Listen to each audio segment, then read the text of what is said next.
মিথ্যা প্রতিহিংসামূলক সব মামলা আদালতের মাধ্যমে মোকাবেলার পর তারেক রহমান দেশে ফিরবেন বলে জানিয়েছেন বিএনপি মহাসচিব মির্জা ফখরুল ইসলাম আলমগীর। লন্ডন থেকে দেশে ফিরে তিনি জানান, দলের ভারপ্রাপ্ত চেয়ারম্যান তারেক রহমান নেতাকর্মীদের ধৈর্য ধরে নির্বাচনের প্রস্তুতি নেওয়ার আহ্বান জানিয়েছেন।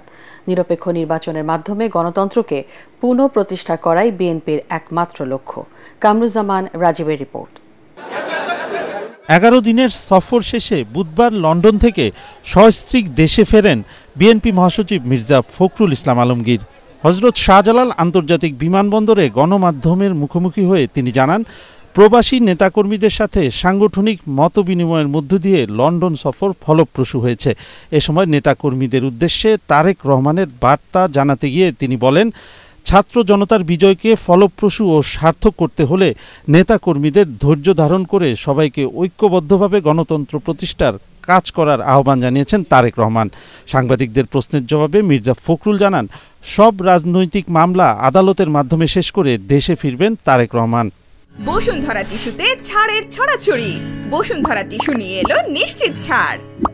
এই বিজয়কে ফলপ্রসূ করতে হলে অবশ্যই সবাইকে ধৈর্য ধরে কাজ করতে হবে এবং গণতন্ত্রকে প্রতিষ্ঠা করতে হবে এবং গণতন্ত্রের যেটা প্রথম পদক্ষেপ ফটক, সেই ফটকে যে নির্বাচনের জন্য সবাইকে প্রস্তুতি নিতে হবে। এখনও বলছি যে আমরা ন্যূনতম সংস্কারগুলো করে নির্বাচন দেওয়ার জন্য, এই জন্যে যে বাংলাদেশে যে সমস্যাগুলো তৈরি হচ্ছে, এই সমস্যাগুলো নির্বাচিত সরকার ছাড়া সমাধান করা বেশ চ্যালেঞ্জিং।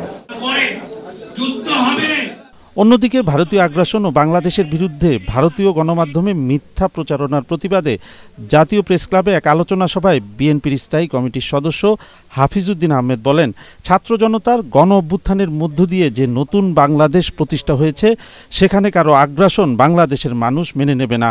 ভারত কোনো যুদ্ধ পরিস্থিতি তৈরি করলে তারাই ক্ষতির মুখে পড়বে বলেও হুঁশিয়ার করেন তিনি। নিরস্ত্র মানুষ এত সাহসী হতে পারে, এটি বাংলাদেশ ইতিহাস সৃষ্টি করেছে।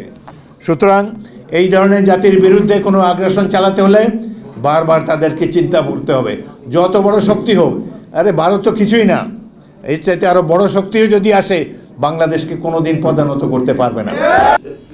এখানে সর্বোপরি এদিকে নয়াপল্টন কেন্দ্রীয় কার্যালয়ে দলের যৌথ সভা শেষে বিজয় দিবস ও বুদ্ধিজীবী দিবসের কর্মসূচি ঘোষণা করেন সিনিয়র যুগ্ম মহাসচিব রুহুল কবির রিজভী। এ সময় তিনি বলেন, জাতীয় ও আন্তর্জাতিক চক্রান্তের মধ্যে ঐক্য ধরে রেখে দ্রুত নির্বাচনের দিকে এগিয়ে যেতে হবে। বর্তমান যে অন্তর্বর্তীকালীন সরকার, তাদের পক্ষ থেকে যদি কোনো ধরনের দ্বিধান্বিত প্রশ্নবোধক শব্দ আসে, তাহলে সেটা কিন্তু এই মুহূর্তে জাতির যে ঐক্য, সেই ঐক্যকে বিনষ্ট করবে। কামরুজ্জামান রাজীব, এটিএন বাংলা, ঢাকা।